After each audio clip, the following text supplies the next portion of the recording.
man, to for me, man, like you said, knowing where I'm from, being from, like you said, Leland, Mississippi to London and abroad, for anybody to take the time out to want to get information from me in any type of publication is a huge blessing. The biggest blessing of it all is people were willing to highlight me, which means he was able to highlight my area, which means people had the opportunity to say, well, hey man, there's got to be some great talent where that dude from. So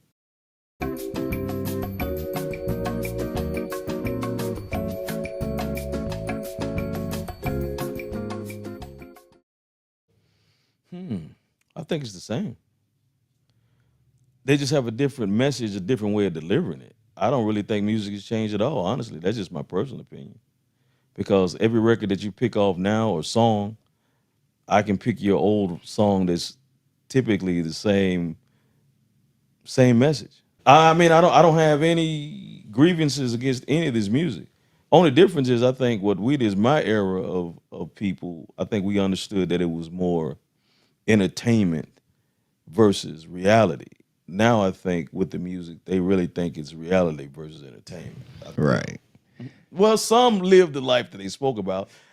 Yet, but on some real stuff though, nobody that does illegal activity gonna give you a transcript. So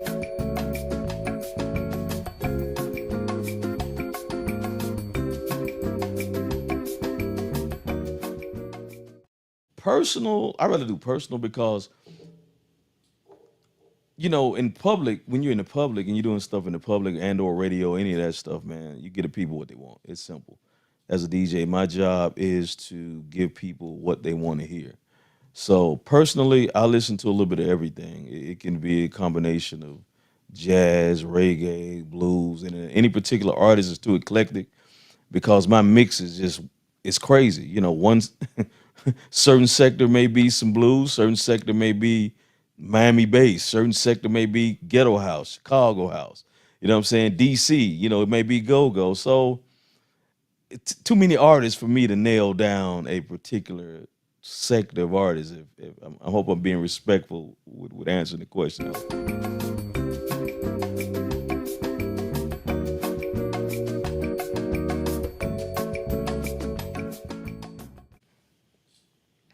Local. Yeah, local. Right around the corner. Wow. Anyone. Because I can't put a name on these folks. Too many of them. You got to think.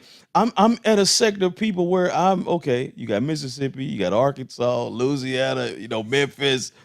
You know what I mean? You give me that's too strong for me to do that, bro. I can't do that. But see, you want to put me in a hole, but I can't do it. I ain't Man. falling for it.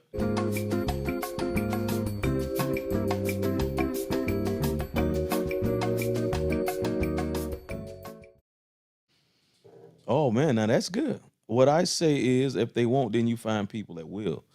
It's simple, man. You don't have to, excuse me, God, children. You don't have to kiss nobody ass to do nothing, bro.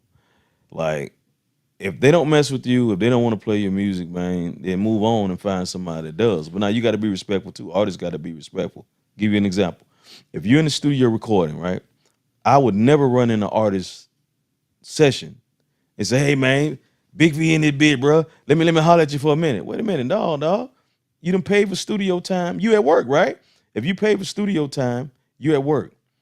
I don't need to bother you then. I need to holler at you about your music before you go into the booth. The DJ's already there set up.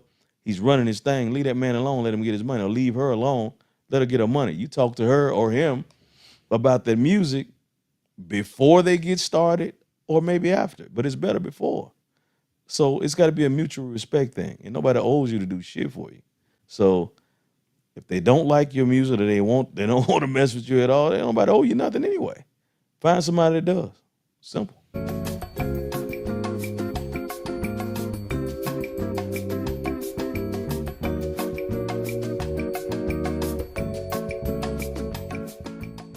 I got it. All right, so take this particular market.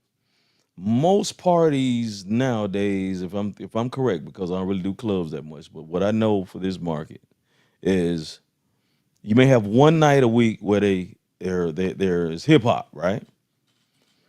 Now, you want to get with that DJ before that night. I think it's Thursday nights in this market. You got to holler at you know your drops, iPod levels, your sugar bears or whoever, your souls or whoever your and no disrespect to any DJs that's got something jumping. I'm just going up the top of my head, fellas.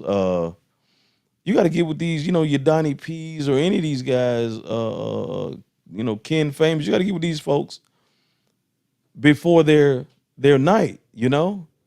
Have a conversation with them because maybe your music doesn't fit their particular crowd. So you got to know your audience too. So you got to help the DJ. You got to know your audience.